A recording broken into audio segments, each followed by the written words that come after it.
Coach, Alex and Ty, two of your best rookies this entire season, both had amazing nights tonight. I think Ty had 3 points, Alex had 2, both had 10 shots on goal. What can you say about their performance tonight? Just more of the same.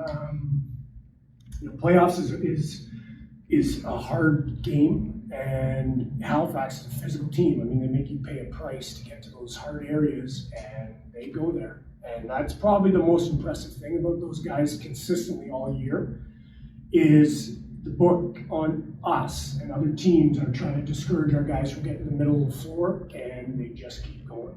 And they're not the biggest guys, and it's easy to get intimidated at this level, and they haven't. And it's been amazing to watch the toughness they display on a daily basis. You've seen a lot of Doug, given the stakes. I mean, where would you rank this performance for them today? Well, I said that to him after the game. I said, we drafted you. I've had you your whole career. It might be the best game I've seen him play, because we were good on D and we controlled a lot of shots, but there was probably 8 to 10 bell shots, just him and the player. And it was just so it's certainly top 3 that I've seen him play in this league. How does just a performance like that change, the game and just, maybe loosen up the guys and just, it seemed like there was just a different atmosphere from the start because of how good he was? Yeah, it's nice. I mean, it's comforting because it's hard to play perfect, and Halifax they're the number 1 offense in the league. So you just held the highest scoring team in the league, 3 goals. So obviously it's done. He was great. Our D was good. We didn't give him really great shots, and when we had breakdowns, he was awesome. But it's also the old guys getting on the floor. We didn't give him a lot of transition. We were pretty responsible. So it was down the line, but obviously he was good. Coach, first playoff game here at MVP Arena for the franchise since it moved here in 2021. How much do you believe the team fed off that crowd today? I think a lot, and not only the crowd, but just sort of the desire to establish ourselves in the capital region. We want to grow tentacles here. We want to, be impactful in the community. We want to bring new fans to the game. We want to be a franchise that grows and grows and grows.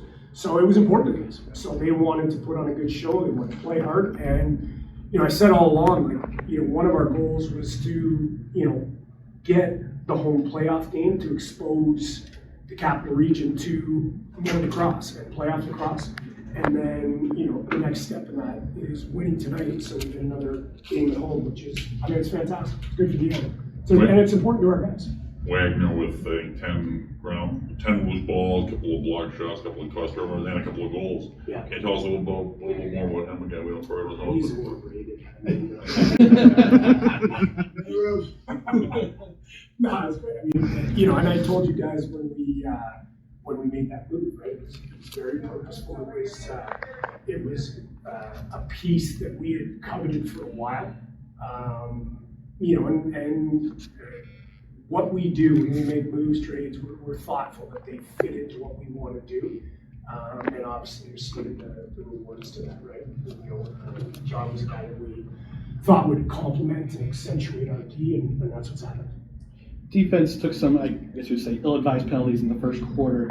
Second quarter, third quarter on, seemed to be cleaned up a little bit. Did you have to tell, was it just playoff nerves, or did you give them a message at the end of the first quarters to say, hey, guys, we got to clean this up a little bit? Yeah, I don't think they were undisciplined. I think they were circumstantial. We had a couple of things here, and so I wasn't in a situation where we weren't punching guys in the head. We weren't running. We weren't doing undisciplined things. I think it was circumstantial. I think there was a lot of pace and flow to the game, but it certainly was a message at halftime that penalties are happening, and penalties will happen in our game because it's so fast and so dynamic.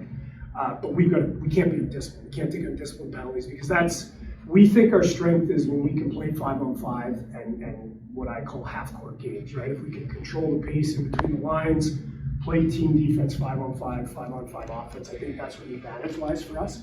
So yeah, we certainly said, we want to stay in the box. But I wasn't upset with those penalties, because they weren't undisciplined. They were just circumstantial. You talk a lot about how young this team is. How important was that win for this group? It's another step in their growth and sort of the evolution of the group, right? We put them all together at the beginning of the year, and let's be honest, there's lots of uncertainty, right? You don't know how fast that's going to come together. We knew we had acquired skill, and we knew we had acquired the players we wanted, but that takes time to percolate and grow. So this is huge. I mean, it's just more lacrosse. It's more lacrosse at the highest level. And that experience and those opportunities, there's a ripple effect. They make you better as we go along. So it's huge. How do you feel about a rematch with San Diego, a team that beat you? Good. I mean, it's this time of year, right? It is, the margins are so tight and everybody's so good. So it's, it's going to be the same sort of process of evaluating what their strengths are, things we can maybe take advantage of, things we need to pay attention to. So, we'll go through the same sort of weekly process that we always do. But I'm, like I said to Wags, I'm happy to be playing in the end, right? Like this is what we want, this is what we do it for, right? Kind of along that, Coach, last year at this time, you guys were sitting at home, it may not settle in until your glass of wine tonight, but I mean, your bottle wine. But is it crazy at all to think, you've gone from 3-15 to now the NLL semifinals? Yeah, it is and it isn't, right? Like we were, had this dialogue with you guys even when we were having those hard minutes last year. So, we were purposeful in, we wanted to infuse a lot of first round picks, a lot of talent. We were going to be young, and that was the X factor. Like how quickly does it come together? But I think, I think what the cool part about it is, obviously they're all skilled. I spoke about this earlier. They play with jam, right? They don't get discouraged, and the bright lights and the physical play and the intimidation doesn't seem to stop them. So I've been proud of how they've played, and it's just another step in that growth. What do you think was going on at the end there, Glenn? Was that just kind of a frustrated opponent, a beaten team, just kind of getting frustrated? Yeah, I think there was just, stuff I talked about, right? We can't be undisciplined, and I think, they were getting frustrated and took some undisciplined penalties. I'm not really sure what happened behind the, I think it was probably some fans just going back and forth and the top blue, I guess. All set? It's only worth it if you work for it. It's only worth it if you work for it. I won't stop till they hear me now. I won't stop till I wear the crown.